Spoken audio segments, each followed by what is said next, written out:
오늘 하나님께서 우리에게 주신 말씀은 마태복음 16장 21절에서 24절입니다. 마태복음 16장 21절에서 24절입니다. 제 성경으로는 신약 28페이지에 있습니다.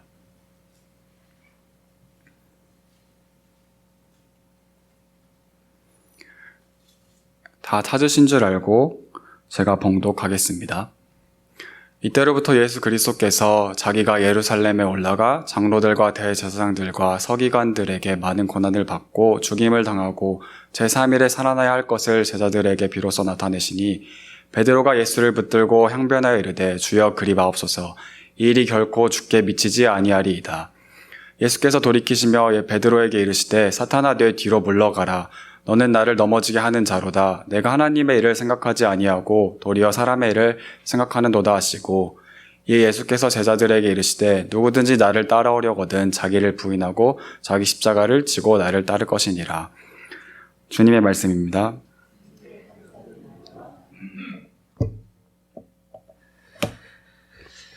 선교지에서 몇 번 말씀드렸지만은 제가 태국 이산 우돈탄이 이산의 어떤 한 지역인데요. 우돈탄이라는 곳이 한 60만 정도 살고요. 이산이라는 곳이 한 2,200만 정도 살고 있는 곳인데요. 태국의 이쪽에 동북 쪽이라고 해야 되나요? 그리고 그걸 넘어서면 라오스가 있고요. 그런 지역으로 다녀왔는데, 롱스토리 숏하면 거기 이제 사역하시게 된 선교사님이 미국 크루 CCC에서 오래 사역하시다가 좀 이제 그렇게 나이 드신 건 아닌데 정말 치열하게 사역하다가 조금 이제 노후를 생각하면서 라오스 사역을 계속했는데 그 지역에 방문하게 됐는데 그 지역에 너무 이렇게 하나님의 사역들이 없는 것을 보면서 누차 말씀드리지만은 방콕과 치앙마이는 많은 선교사님들, 많은 선교단체가 있지만 그곳에는 너무 없는 걸 보면서 하나님의 하나님께 콕겼다고 이제 표현을 하시더라고요. 사실은 하나님이 인도하셔도 본인이 노하면 되는데 그 하나님의 인도하심에 순종을 한 것이죠. 그러면서 사역을 하게 되면서 이제 사역을 하게 되는데 몇몇 선교사님에게 그런 연락이 왔다고 합니다. 거기서 고생하지 말고 말레이시아 쿠알라룸푸르로 오라고. 거기가 영어권이고 또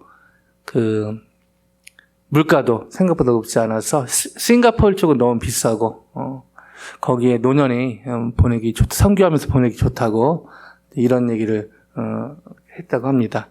그냥 인간적으로 그냥 선배 노년의 선교사님이 후배 선교사 생각하면서 할 수 있는 말인데 이분은 그런 거를 너무 싫어합니다.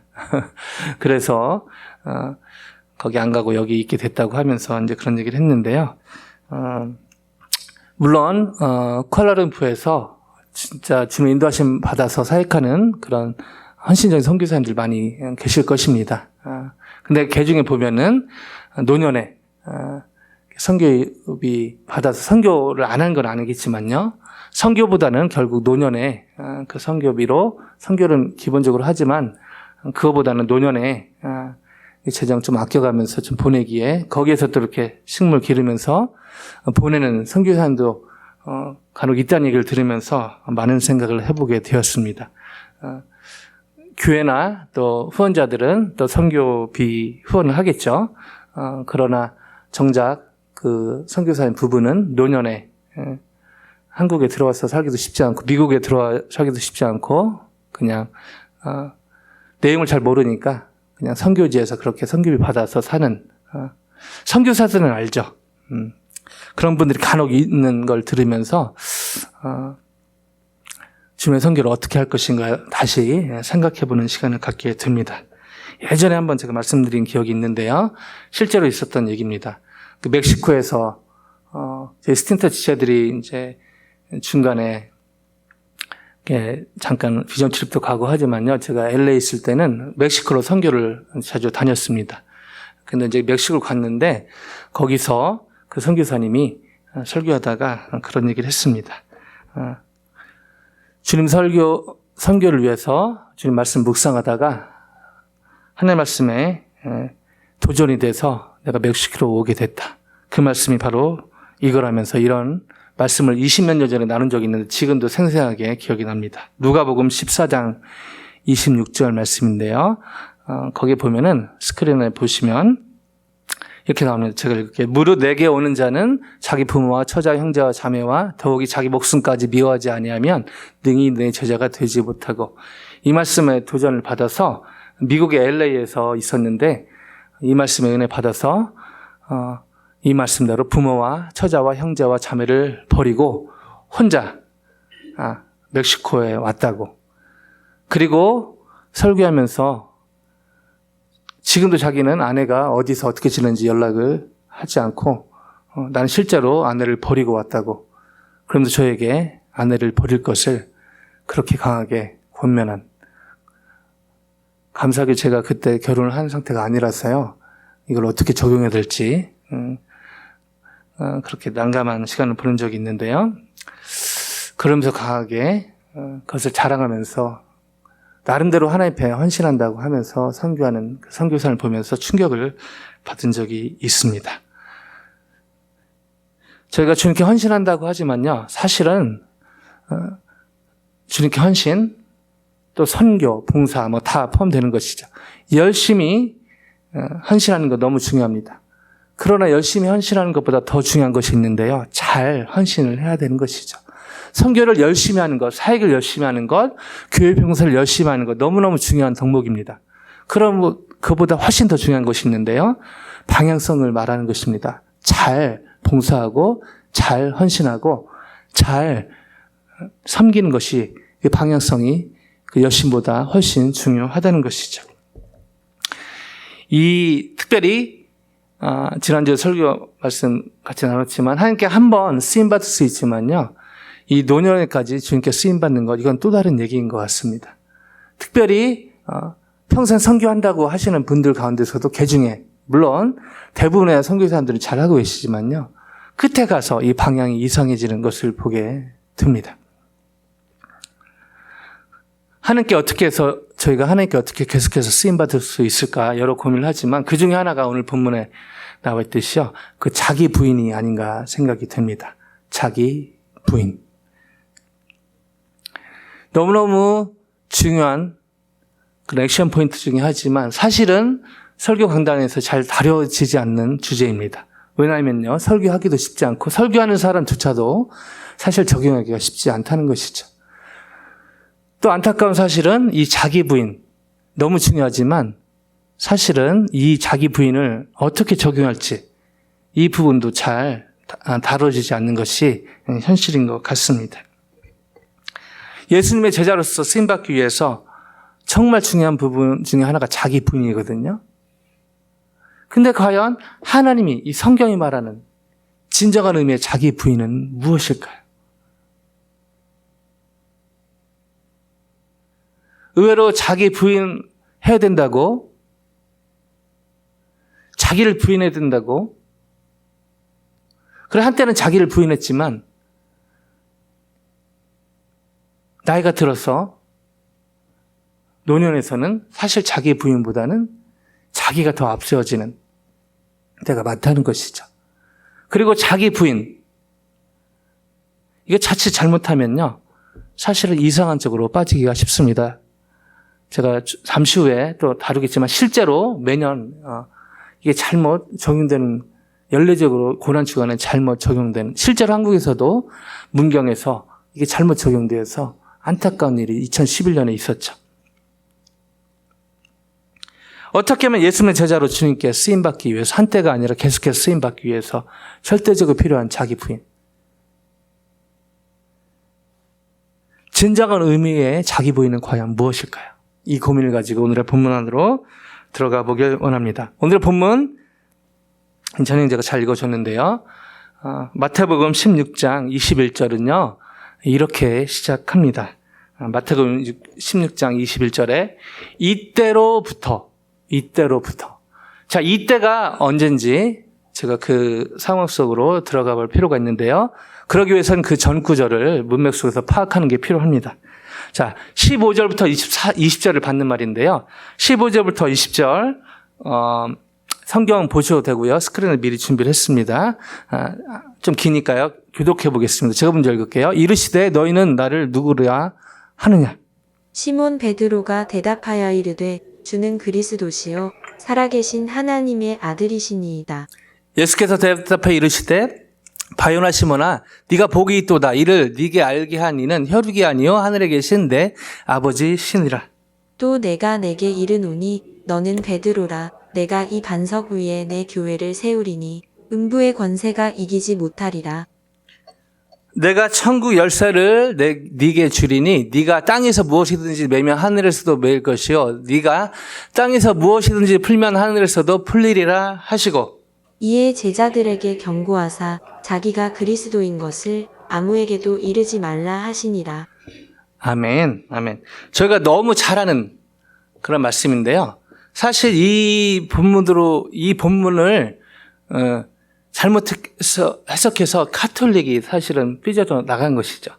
그러면서 베드로를 신성하고 성모 또 다른 또 구절은 또 성모 마리아를 신성화해서 카톨릭이 그렇게 또 가게 되는 안타까운 일이 있는데요.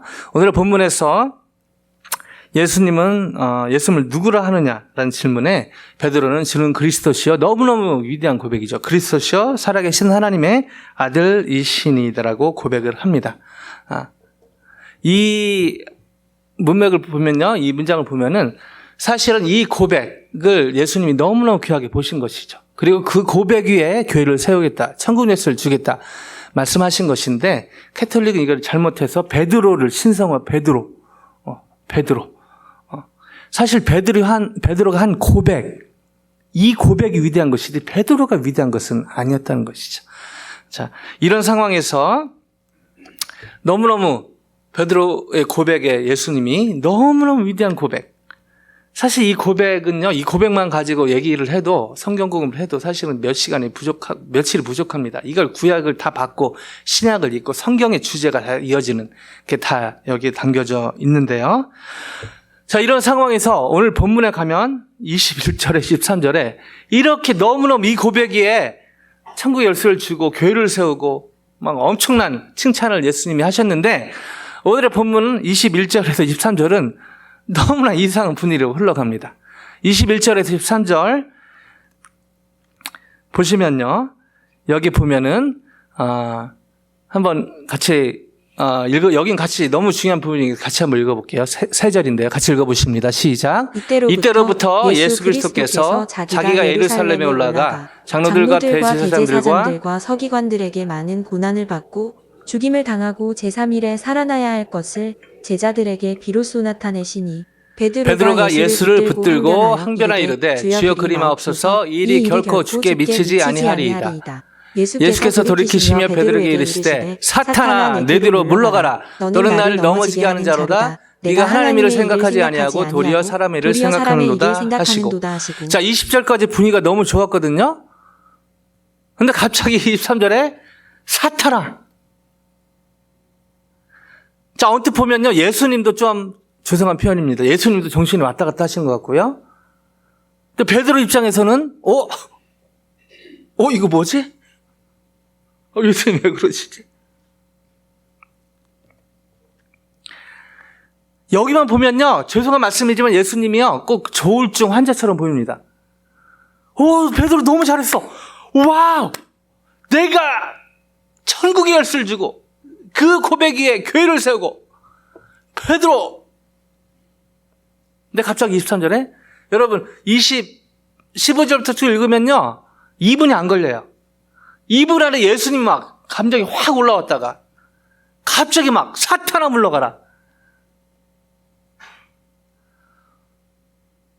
이런 예수님하고 3년을 같이 보낸 이 장면만 보면은 제자들이 대단해 보입니다. 여러분, 리더가요, 이 감정이 왔다 갔다 할 때, 가족의 가장이 이 조울증을 보일 때, 회사의 CEO가, 그 과의 과장이, 교회 목사나 또 어떤 목사님이나 장로님들이, 리더들이 막 좋았다가 갑자기 막 사탄아 물러가라. 이거 쉽지 않은 것이죠. 오늘 말씀을 대충 보면요, 베드로가 대단해 보입니다. 제자들이 대단해 보여요. 어떻게 이런 예수님하고 3년이나 보냈지?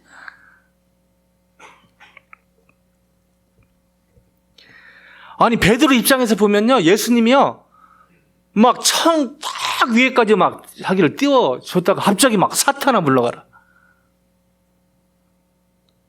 좀 당황스러웠을 것입니다. 근데 오늘 말씀을 자세히 보면요, 예수님이 왜 그렇게 하셨는지 조금 이해가 됩니다. 23절 그 스크린을 보면요, 사탄아 내 뒤로 물러가라. 그러고 나서 왜 그런지 뒤에 이렇게 설명하시죠. 너는 나를 넘어지게 하는 자로다. 네가 하나님의 일을 생각하지 아니하고 도리어 사람의 일을 생각하는도다.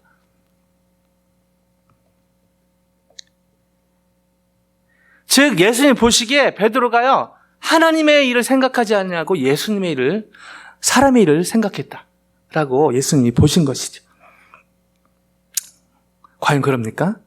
오늘 본문을 보면요, 이 베드로가 사람의 일을 생각했다. 사실은요, 베드로는요, 어떻게 보면 예수님을 걱정한 것입니다. 그죠? 예수님의 안위를 걱정한 것이죠. 예수님, 그런 일은 절대 예수님, 되게 예수님을 위하는 그런 내용으로 오늘 본문이 전개가 되는 것이거든요. 근데 예수님은 단호하게 베드로에게 네가 사람의 일을 생각하고 하나님의 일을 생각하지 않는다고 단호하게 얘기하신 것이죠. 자, 겉으로 보면 오늘 말씀을 그냥 이렇게 쭉 읽으면요, 성독을 이렇게 하다 보면요, 베드로는 예수님이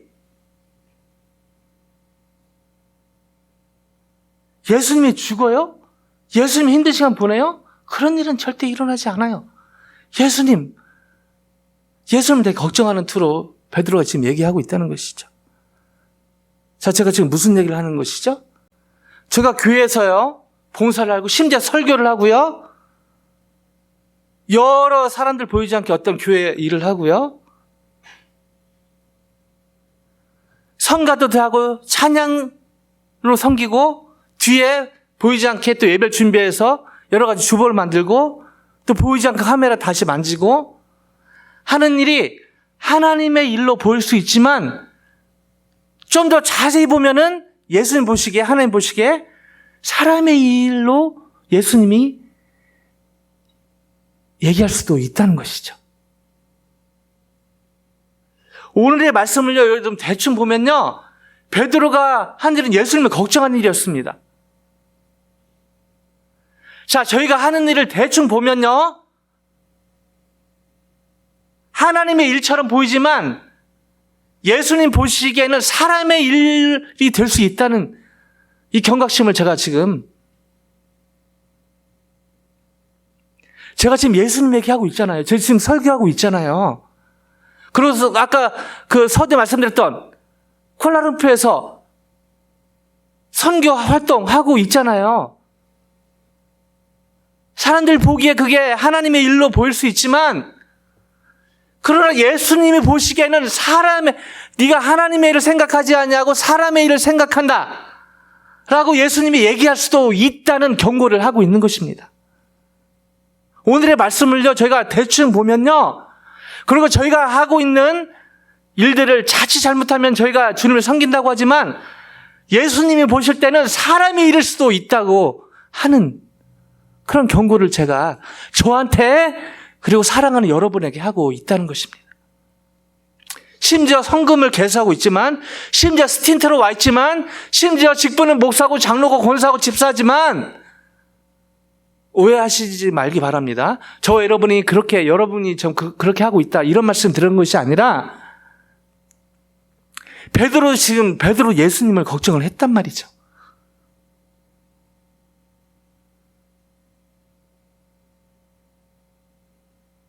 (20절까지) 분위기가 얼마나 좋았습니까? 오늘 와서 여러분 성경 공부도 하시고 또 예배 관리소로 준비도 하시고, 저도요 이 예배를 위해서 사실은 일주일 내동 이 주일 예배 설교만 위해서 준비한 것은 아니지만 대부분의 시간 기도하면서 이 월요일부터 토요일 시간이요, 이 주일 설교 관련돼 있다고 해도 과언이 아닙니다. 하나님 앞에 그렇게 얘기할 수 있습니다.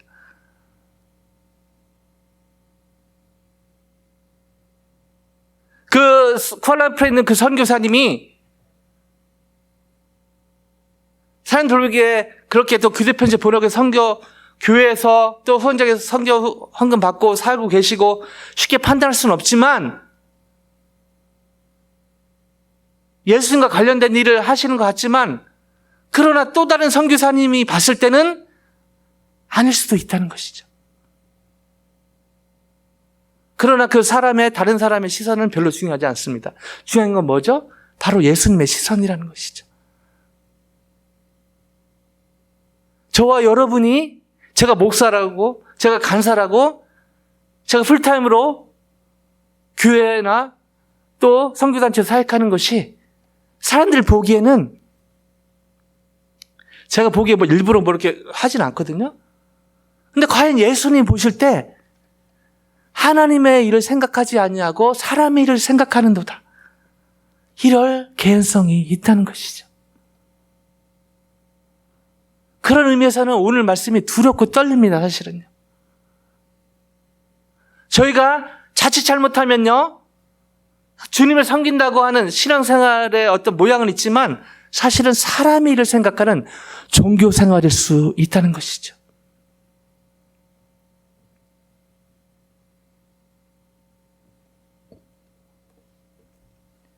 도대체 겉으로 보면은, 오늘 문맥 이렇게 쭉 흐르는 거 보면은 베드로가 무슨 다른 자기를 위해서 예수님 따르면서 뭐 자기 집을 사거나 자기 뭐 어떤 보따리를 차거나 뭐 자기 사업을 하거나 뭐 그런 거 아니거든요. 우리 예수님을 걱정했습니다. 근데 예수님 보시기에 사탄아 물러가라.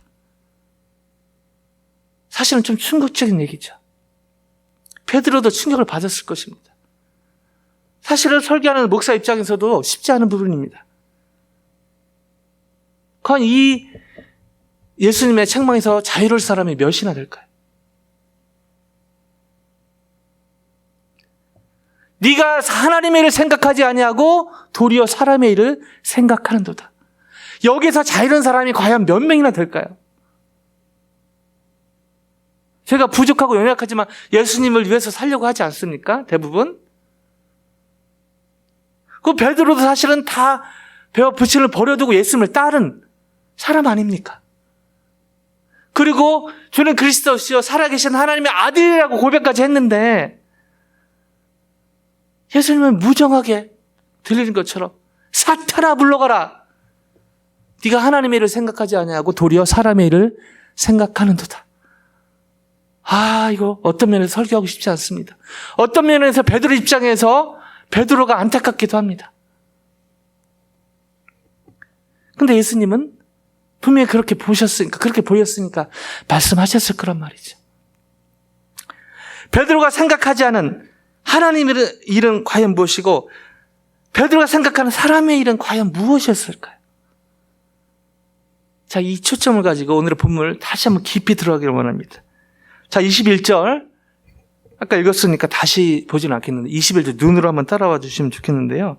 21절에 이때로부터, 이런 상황에서 베드로의 고백을 듣고 예수님 너무 기뻐하신 이때로부터 예수 그리스도께서 21절에 자기가 예루살렘에 올라가 장로들과 대제사장들과 서기관들에게 많은 고난을 받고 죽임을 당하고 제3일에 살아나야 할 것을 제자들에게 비로소 나타내시니. 무슨 말씀이죠? 예수님이 오신 가장, 예수님이 하시는 사역에 여러 일을 하셨지만 가장 핵심적인 십자가의 죽음과 부활에 대해서 이제 확 얘기를 하신 것이죠. 자, 이때 베드로가 이런 얘기를 합니다. 22절에요. 눈으로 따라와 주시기 바랍니다.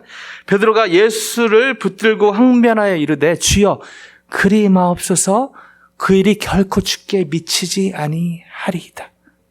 자, 이게 무슨 말일까요? 예수님을 붙들고 항변하여 이르되, 여기서 붙들고 헬라어는요, 프로스, 라보메노스의 이 긴 단어로 있는 두 단어가 합성으로 된 프로스 뭐죠? 느낌으로 오시죠? 옆으로라는 의미가 있는 프로스입니다.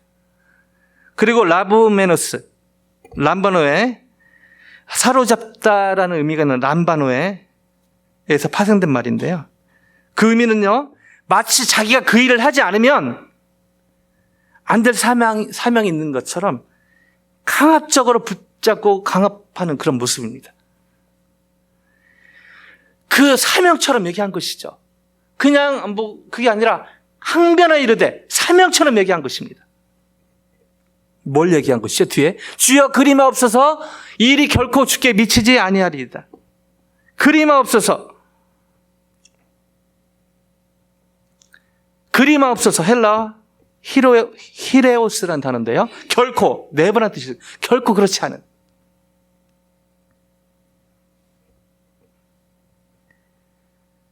결코 그 일은 예수님과 전혀 관계가 없을 것입니다. 하나님이 금하실 것입니다. 예수님이 죽으셔요? 절대 그런 일은 no. 예수님이 죽으신다고요? No. 심지어 하나님이 금하실 거라고 얘기한 것이죠. 이걸요, 사명처럼 얘기했다는 것입니다. 정리하면요, 예수님은요, 고난받으실 예수님에 대해서 열정적으로 직선적인 사랑을 표현한 것이죠. 주님, 예수님, no! 주님이 고난받으셔요? no! 제가 지키겠습니다. 절대 그런 일이 제가 사랑하는 예수님, no!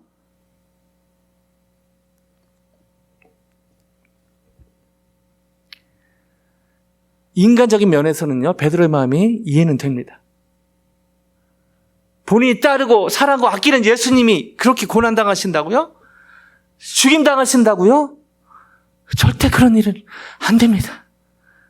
차라리 제가, 여러분 얼마나 충신적인 모습입니까? 얼마나 예수님을 생각하는 모습입니까?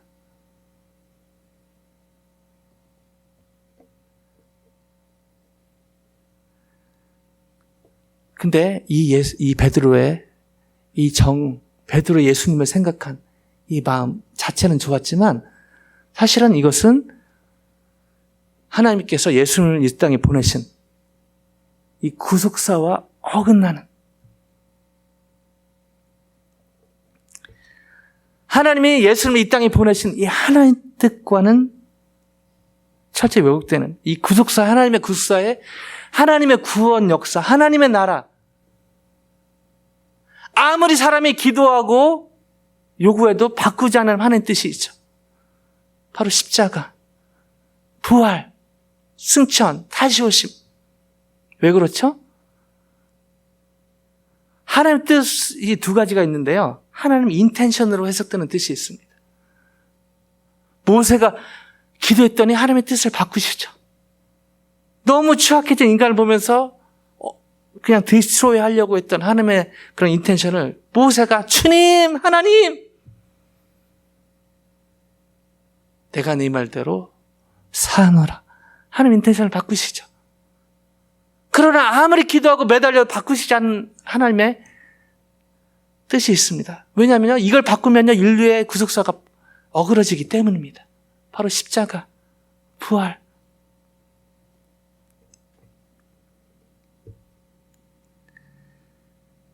베드로의 심령은 이해는 되지만, 베드로의 마음은 귀했지만, 사실은 이 하나님의 뜻과는 왜곡되는 그런 안타까운 인간적인 정에서 나온 것이었던 것을 예수님이 지적을 하신 것입니다. 그러면서 예수님은 진정한 자기 부인에 대해서 이렇게 가르쳐 주시죠. 24절, 오늘 본문의 24절 같이 한번 읽어보실까요? 24절입니다. 시작.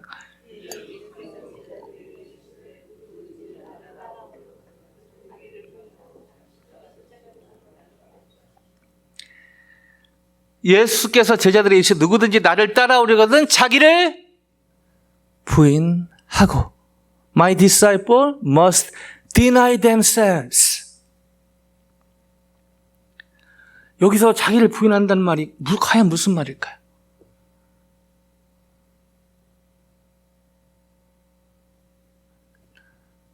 나는 베드로인데 베드로가 아닙니다. 이게 자기 부인일까요?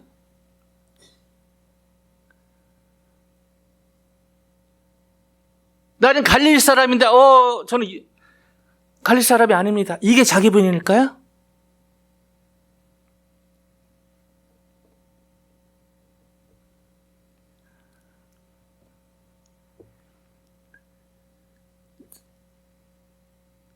나는 없습니다. 나는 사람이 아닙니다. 이게 자기 부인일까요?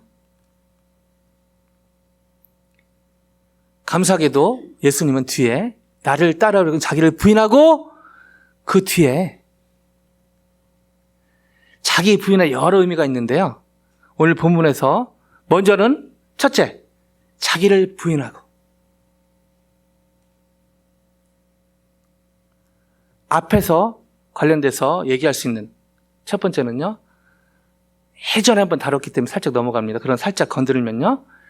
사람의 생각을 버리고 하나님의 생각을 취하는 것입니다. 즉 자기를 부인한다는 것은요. 내 생각을 버리고 하나님의 생각을 취하는 것을 얘기하는 것입니다. 저희가 하나님의 일을 한다고 하지만요. 자기 생각할 대로 할 때가 얼마나 많습니까? 여러분 하나님께 기도할 때 소리 질러야 됩니까? 아니면 조용히 기도해야 됩니까? 여러분 세례를 줄 때 제가 이제 팬데믹으로 인해서 사실 세례식 성찬식을 거의 못했는데요. 다시 이제 시작 1년에 한 2번 정도 하려고 하는데요. 여러분 세례를 줄 때요. 물을 이만큼 해야 됩니까? 물을 아니 그냥 들어갔다 나와야 됩니까?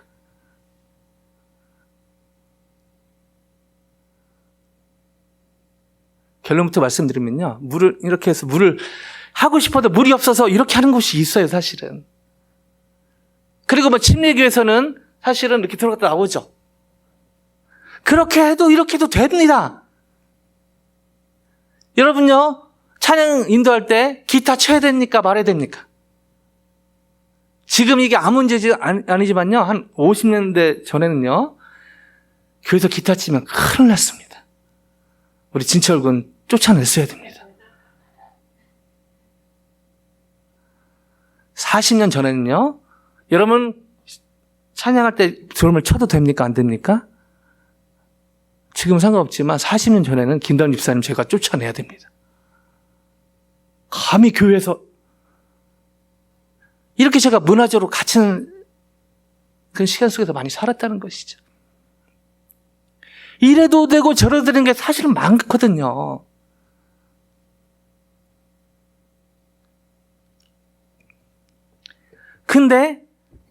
근데 사실은 자유지로 주신 부분도 많지만 핵심적으로 갔을 때 하나님이 주신 생각, 하나님 일, 사람의 일, 하나님의 생각, 사람의 생각. 여러 자유지로 주신 것, 저희 자유지대로 선택할 수 있는 그런 선택을 주셨지만 어떤 것은요, 사실은 오늘 이런 상황들, 십자가에 관련된 정말 이게 하나님의 뜻인가? 물어야 될 때가 있다는 것이죠. 그리고 그걸 행하는 방법에 있어서도 하나님의 방법을 물어야 될 때가 있다는 것입니다. 자기를 부인하고 예전에 한번 설교를 했기 때문에 이 부분 살짝 넘어가는데요. 다시 한번 리마인드를 하면요. 자기 부인, 나의 생각, 사람의 생각이 아닌 하나님의 생각을 취하는 것이죠. 자기 부인이란 내 생각. 즉 말씀에 비추어서 하나님의 생각. 자, 이게 하나의 자기 부인의 한 적용인데요. 오늘 본문에서 제가 다시 다른 부분을 다루고 싶은 부분이 바로 뒷부분입니다. 자기를 부인하고 24절에 자기 십자가를 지고 나를 따를 것이니라. 자기 십자가. 여러분, 당시 로마의 지배에 살던 팔레스타인 유대인이라면요. 십자가 형벌을 선고받은 죄수가 자기 십자가를 지고 처형장으로 가야 한다는 사실을 너무나도 잘 알고 있었을 것입니다. 그리고 유다의 대반란으로 인해서요, 수많은 십자가의 형틀을 사실은 이들은 경험하고 또 경험하게 되었죠. 또 보게 되었습니다. 이런 선상에서 그 당시 자기 십자가를 진다는 의미는 너무너무 이들에게 명백한 의미였다는 것이죠. 주님을 위해서 고난을 받는 것을 의미를 하는 것입니다. 즉 자기 십자가를 지고 나를 따를 것이니라. 자기 부인이란 예수님만 십자가에 달려 죽으신 것이 아니라 십자가에 달리신 예수님이 이 십자가가 모자라서 그런 것이 아니라 저의 구원을 위해서 충분한 것이죠. 그러나 하나님 나라 회복과 확장 관련해서는 주님께 쓰임받기 위해서는 우리도 예수님의 제자도 십자가에 달려서 십자가 나에게 맡겨주신 사도 바울의 표현으로 하면은 내게 남은 고난, 자기 십자가를 지는 것도 필요했다는 것입니다. 즉 예수님의 십자가에 감사하는 것 너무 귀한 것이지만요, 우리 구원을 위해서 중요한 것이지만 예수님의 제자의 삶에 있어서 제자들도 바로 자기에게 맡겨진 십자가, 어떤 가정 복음화에 관련된 어떤 고난일 수도 있고요, 어떤 지역 복음화, 캠퍼스에서 직장에서 하나님 나라 회복과 관련해서 필요한 그런 수고들이 있잖아요. 그것들을 지는 것을 의미를 하는 것이죠. 이것이 바로 하나님의 일이로 볼 수 있다는 것입니다. 여기서 저희는 진정한 자기 부인의 또 다른 측면을 보게 됩니다. 진정한 자기 부인의 한 방면은 예전에 설교했던 부분은 바로 내 생각을 버리는 것, 하나님의 생각을 취하는 것으로 얘기할 수 있다면요, 오늘 이 본문을 통해서 다른 각도로 볼 수 있는 진정한 자기 부인이란 예수님의 십자가의 은혜에 감사하는 것에 머무르는 것이 아니라 내게 맡겨주신 십자가를 지고 예수님을 따르는 것. 다시요. 진정한 자기 부인이란 예수님의 십자가의 은혜에 감사하는 것에 머무르는 것이 아니라 나도 내게 맡겨주신 십자가를 지고 예수님을 따르는 것. 이것이 오늘 본문을 통해서 배울 수 있는 진정한 자기 부인으로 볼 수가 있습니다. 대부분의 그리스도인들은요, 예수님의 십자가 은혜에 감사하며 눈물을 흘리기도 합니다. 그리고 사실 여전히 지금도 저희가 주일 예배 드릴 때 주님 앞에 설 수 있는 유일한 근거는 저희가 일주일 잘 살았기 때문이 아니라 바로 십자가에 달린 예수님의 공로 때문에 그렇습니다. 아멘요? 근데 대부분 거기서 머무르는 것이 문제라는 것이죠. 하나님은요, 저희가 예수님의 은혜로 다시 한번 하나님 앞에 나가 예배 드리는 이 주일 예배를 기뻐하시지만요, 이 예배 이후의 삶, 다시 현장으로 나갈 때 저희가 이 진정한 자기 부인으로 저에게 맡겨주신 십자가를 질 것을 다짐하고 나가는 이 삶을 요구하고 계신다는 것입니다.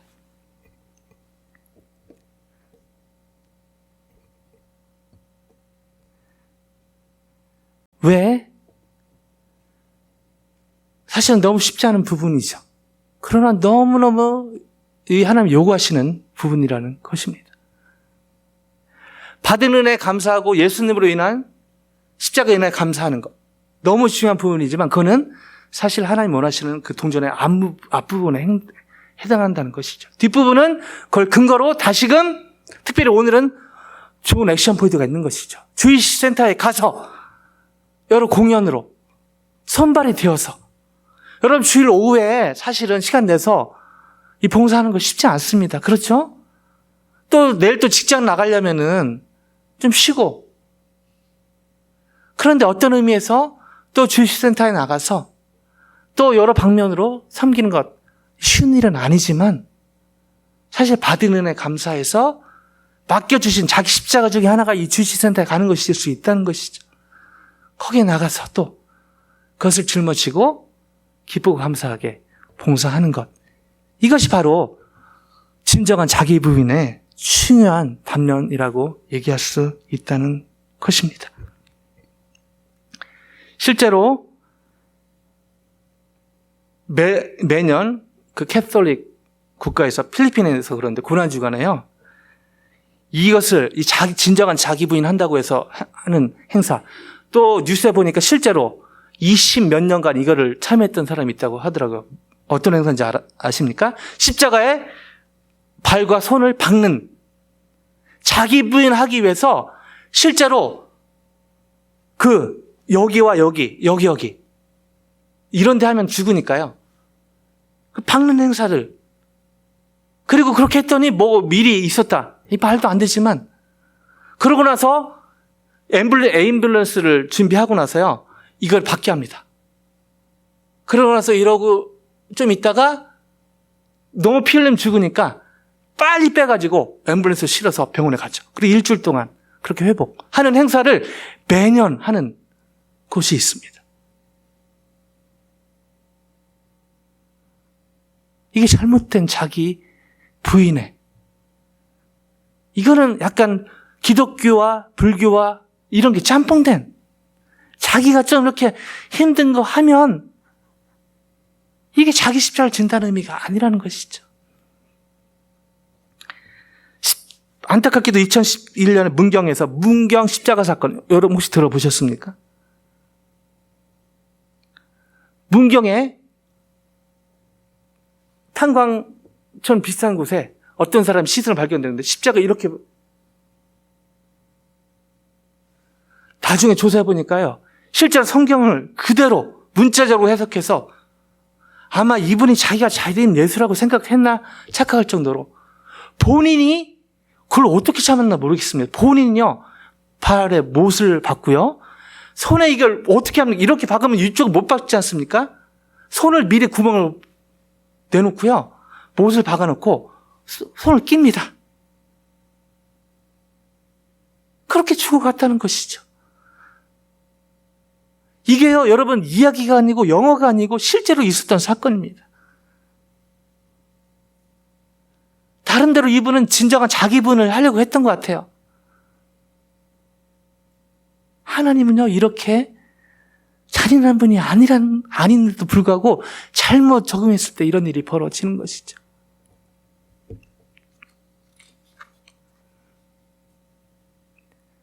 진정한 자기 부인.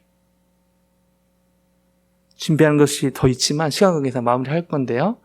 진정한 자기 부인은요, 이렇게 자기 고행을 해서 뭔가 이렇게 힘든 걸, 예수님의 고난이 모자라니까 좀 보태가지고 그런 것이 아닙니다.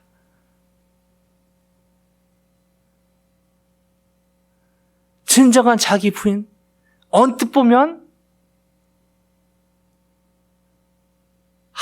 진짜 이 기독교 생활, 진짜 교회 생활 너무 힘들다, 예수님 너무 힘든 거 요구하신다.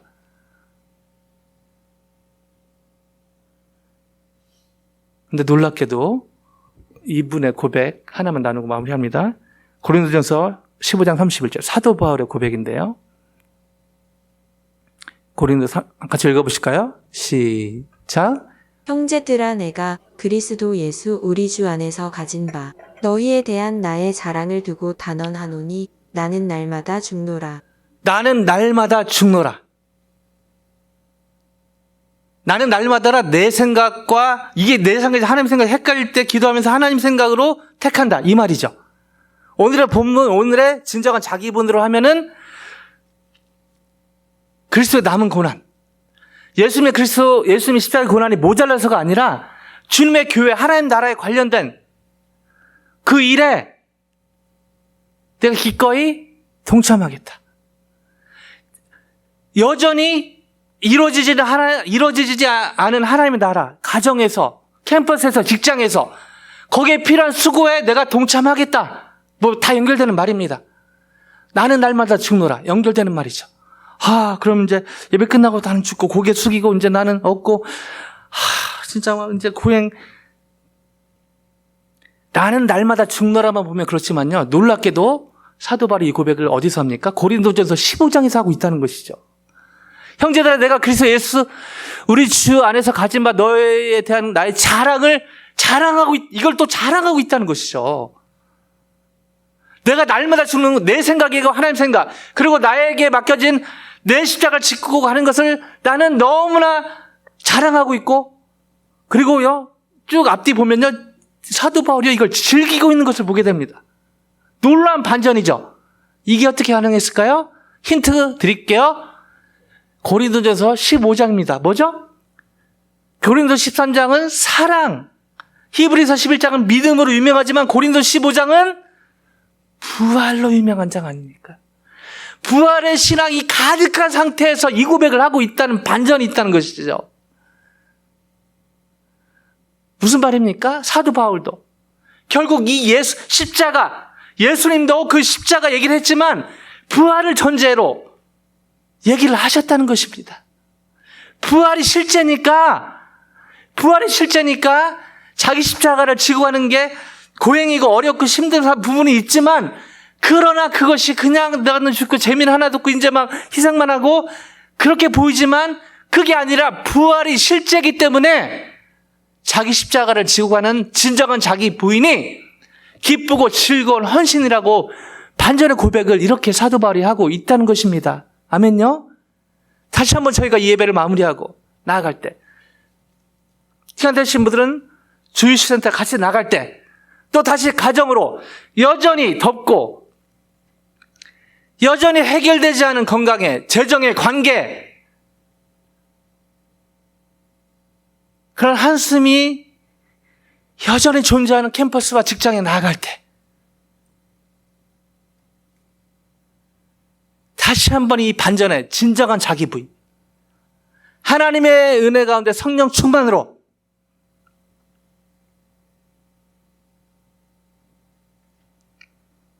예수님의 십자가의 은혜에 감사하는 것에 머무르는 것이 아니라 나도 내게 맡겨주신 십자가를 지고 예수님 따르기를 작정하는, 억지로 억지로 재미없고 그냥 그렇게가 아니라 오히려 반전의 기쁨과 감사함과 땀이 나고 수고가 되지만 주체할 수 없는 이 부활의 기쁨으로 다시 한번 그 한숨이 있는 그 가정으로, 캠퍼스로, 직장으로 나아가는 놀라운 반전의 주인공들이 되시기를